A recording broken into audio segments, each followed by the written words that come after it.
Okay, so I read all three articles, and I feel like the ones that I can talk on most are the first two, being the gender neutral children. The first article I felt was poorly written. That's what I feel specifically about it. However, once you get past that, it's not, the contents are good. So in the article, we learned about Storm. We also learned that 66% of people having children between the ages of 18 and 34 do want to know the gender before birth. And I feel like that was an important statistic because if I were to have children, I'd want to know the gender before birth as well. That's me personally. However, I have a friend who's currently having a child who's due in July, and they're keeping it secret. And a lot of people are transitioning to that.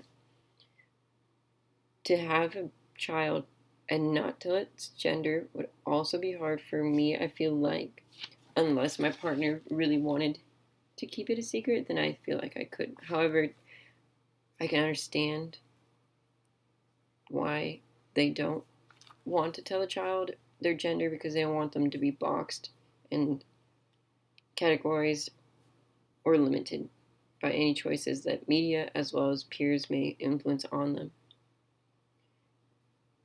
I was interested specifically in Storms because of the longevity, as well as the fact that they wouldn't even allow babysitters to change diapers or parents. So all the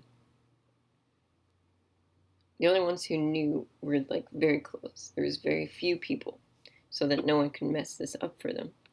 I was very interested in Storm's story, actually, to the point that I looked up to see what's going on in Storm's life relatively recently, since the article originally was in 2011. 2016, there was a second article that Storm is going by the she pronoun, as well as their older brother is transitioning to become a she as well. That I was like, oh, well, that's super great. But I was also curious, like, if Storm choosing that also influenced, I believe the oldest child's name is Jazz. Jazz's want too. Do you think it's possible? I feel like boys and girls at a young age are very the same. And I believe we stay relatively the same unless we are told otherwise. And as a young child, it's easy to be told things while you're still learning and stick to them.